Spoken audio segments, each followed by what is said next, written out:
To be or not to be, that is a question. To select or not to select, that is a query. Hi guys, and welcome back to ShibaBytes. And today we will answer the question which bothers our minds. What is more difficult, to reach an intermediate level in English or in SQL, especially for non-technical people like myself? And stay until the end of the video, because I'm going to provide you an exact answer to this question. And if you're new to the channel, please hit the like button and subscribe. YouTube is like a reversed Robin Hood. It only promotes big channels, but small ones like mine stay unnoticed. So, it took me 3 years to reach an intermediate level in English.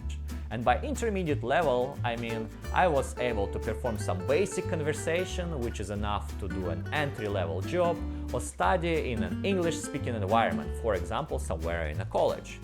And yet, up to today, I have some struggles with English grammar, because, as you know, English grammar has exceptions, and exceptions on top of exceptions, and exceptions on top of exceptions. And what's making English even more confusing? English has different flavors, which we usually call as accents. Just think about this. There is a British accent, American accent, Canadian, New Zealand, Australian, South African, Indian, there is Spanglish, and even French has its own unique accent. And yet, English is a language of freedom, where you can say whatever you want, however you want, and even if you make some mistakes, people will likely still understand you. Which I cannot say the same about SQL. So SQL stands for Structured Query Language. It's a logical language which we use to query databases. And even if you make a tiny punctuation mistake, your query will be doomed. I still remember how I was staying awake until 3 AM in the morning trying to debug a query where I missed a semicolon. And everything I wanted is to build a simple pie chart. And on top of this, SQL has a very simple vocabulary, which we usually call commands. So basically you select from table, where you set a condition, and you can even limit your outputs by number of rows. And when you try to write this simple vocabulary into a more complex query, you can easily get confused, because you are starting writing joins and subqueries, and everything looks similar, and quite often it's very hard to read those long queries which are built of thousands lines. Which I cannot say the same about English, where we are often able to understand a context based on some general words. So answering the question to you, what is more difficult, SQL or English?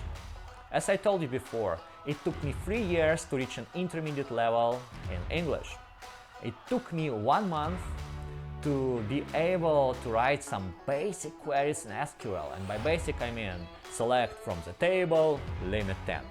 And it took me 6 months to be able to perform some more complex tasks and reach an intermediate level in SQL, where I could write some joins and subqueries and feel comfortable with debugging the mistakes.